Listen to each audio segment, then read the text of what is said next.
Here's what we're throwing, guys.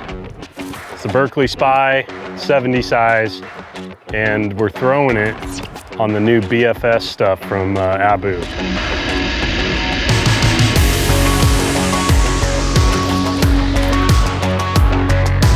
This is a Xenon BFS reel, Xenon LTX, and the BFS rod. So this combo was made for each other, made to cast little tiny light baits, which this bait has some weight, but it's really small. And typically I've always thrown them on a spinning rod, but we're trying it out on the BFS deal and I like it so far.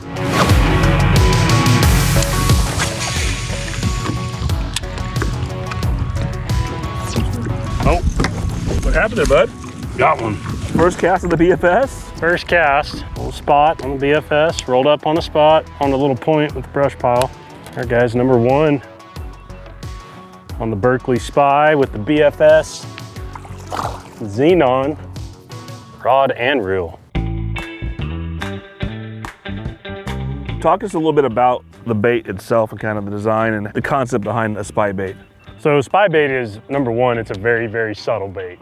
When fish are either really pressured or when you have calm conditions. These are almost getting too windy. Too windy, okay. But we're still getting a couple bites, so we're gonna keep playing. This is a 70 millimeter size, I believe is what it is. And it comes with Fusion19 hooks. So it's a small bait, but you can obviously cast it great on this BFS setup. I'm really digging it, dude. I got 8-pound fluoro on here and I like this setup a lot. And for the guys that know anything about a spy bait in general, like they got the two props on the front, that's just going through the water and just pretty, not much movement, right? Pretty no, subtle. It's got a little rock and roll, Uh-huh. kind of back and forth, side to side.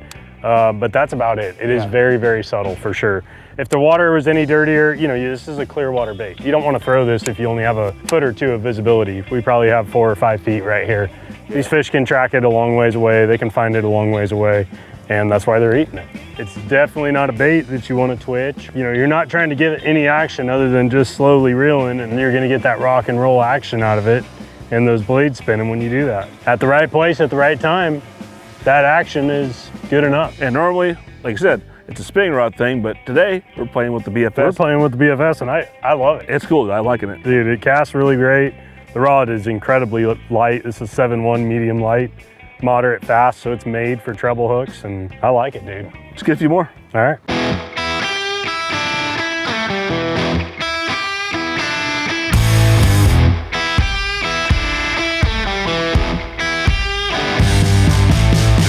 I always just thought a spy bait had to be thrown on a spinning rod, but I'm digging this. You think it'd help in the wind a little bit too, casting these a little bit? Oh, 100%. Oh, someone grew up, huh? These spots are so mean. He's big, but he is big as he thinks he is. That's a chunky. Yeah. We got him hooked just in the corner of the mouth and the fin. That's how you hook them on a spy bait. I'm gonna try and boat flip them. Oh, yeah. There we go. Heads up. This is one of the lakes that I've got a barb past me in before, and I don't want to do that again. He's fat. Look at that belly. Berkley SPY. Let's let him go. All right, let me show you guys the Berkley SPY in a little more detail. First of all, there's 2 different models. There's a fast sink and a slow sink. And out here we're using the fast sink because these fish are down there, you know, 10 to 15 feet. So we're trying to get it down 5 to 7 feet. If I was wanting to fish, say 2, 3, down to 5 feet, I would use the slow sink, but most of the time I'm going for the fast. It's got a blade on the front. You can see it spins very freely. Blade on the back that spins very freely, and of course it comes with Fusion19 hooks. You can see the weights in the belly there, and that's really all that's adjusted in that slow sink is how, you know, heavy those weights are that are in the belly. I believe the color is Ghost Morning Dawn. It's my favorite color. But yeah, just a nice little 70 size spy bait from Berkley that gets bit, guys. So we're gonna get back after it.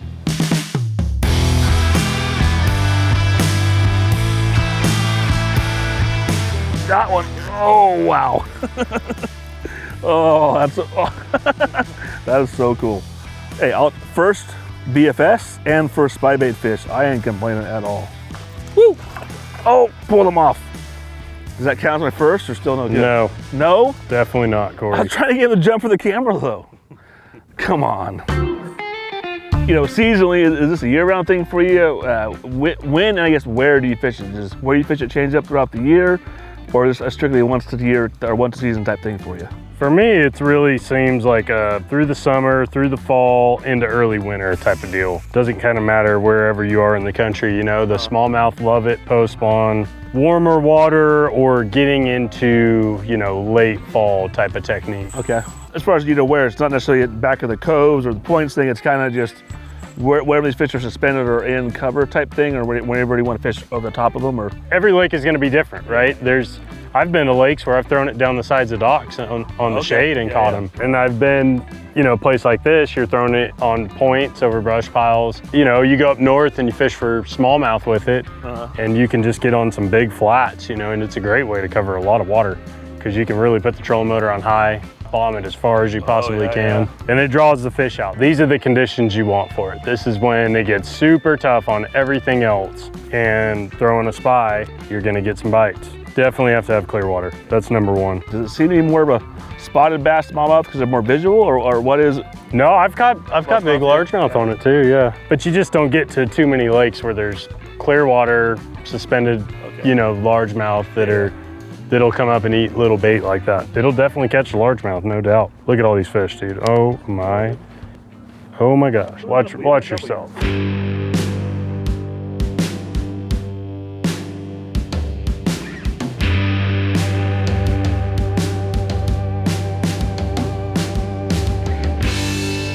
Look at them all like lining up for it.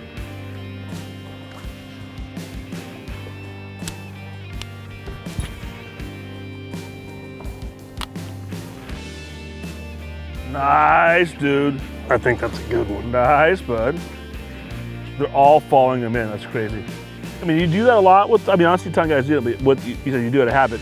You are kind of thumbing a little bit. Yeah, I mean, it's not that I don't trust the drag. It's more habit than anything, so. All right, we got him hooked good, so I'm gonna give him a little boat flip. Chunky one. Not bad. Nice, dude. Heck yeah, not bad. So many times you've heard us talk about it. We only get one, you get that back hook in them. But man, when they eat it good like that, you get two, you get a 2-pound spot. He's got a little bowel movement problem going on, so we're gonna let him go. It's kind of grossing me out. So, see you later, dude. I mean, let's talk about the gear a little bit. So, I mean, you need a lightweight rod to be able to cast it, but also, I mean, fighting it probably matters too with how they nip it a little bit, yeah? Yeah, and this is the winch series, you know, of the BFS. So this one is made for the treble hook bait. Okay. That's why it's real moderate action, super soft. Dude, incredibly light. I think this whole setup weighs like less than 9 ounces, so. Oh my God. I think that was a big largemouth. Was it? Dude, that thing was tanky. That was like a 3.5, 4 pounder. Oh. Normally, what would you recommend for a guy to have being into the BFS stuff for spinning rod? What kind of action, length, that kind of stuff you're looking for? Yeah, if you're not playing with the BFS stuff, it was 7-foot medium spinning rod would be good. Okay. And you want 6 or 8 pound braid with a long fluorocarbon leader. It's the one thing that I use a really long leader on. You know, these fish track it, man, a long ways, and I don't want that braid spooking them at all. So I like a longer leader on a spybait for sure. And then what, for real, what you use 3,000 size again, I'm guessing for you on the spinning side? I always do, you know, and we're throwing fast gear ratios here too. These are picking up 31 inches a turn, 8 3-to-1 reels. I would consider using a slower reel. You know, we have a BFS that's a 6, I think it's a 6.6 or 6.4. And fluorocarbon too, you know, that's a big deal, 8 pounds. So on the BFS, you're going straight fluoro?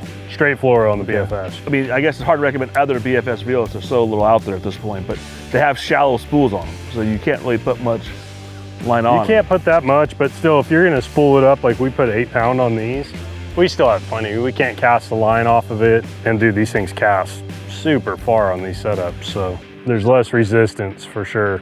You can't grab any, you know, off-the-shelf small reel and start chucking. No, it's got to be made for it. Yeah. Yeah, for sure.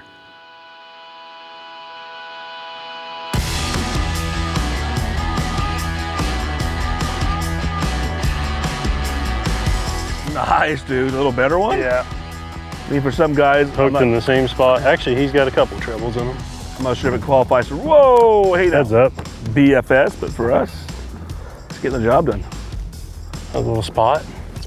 Oh, got him, got him. Oh, he ain't very big. He is chunky. God. Look how fat they are. And barely hooked, but I'm gonna be a dummy here, just for fun. Chunky little fish on the Berkley SPY Spinbait. So again, this is my first time throwing the BFS, first time throwing any type of prop bait. Well, I threw it once with Leonard, didn't catch anything because I don't think he knows what he's doing. Awesome way to throw a little bait, not just these spy baits, but the BFS setup. I think you might have converted to a spy bait caster or a BFS guy, huh? Let's say I'm definitely gonna have it on the deck of my boat from now on. Yeah, it's nice. I like it, dude. Well, cool. If you guys want to pick up one of the Berkley SPY baits, head over to Tackle House, pick them up. Cool little bait, and definitely, dude, check out this BFS stuff, guys. The whole combo of the BFS setup, man, is not just for spy baiting, lightweight, fun stuff, a really cool way to do some stuff you do with a spinning rod, but with a casting rod. Check them out, guys.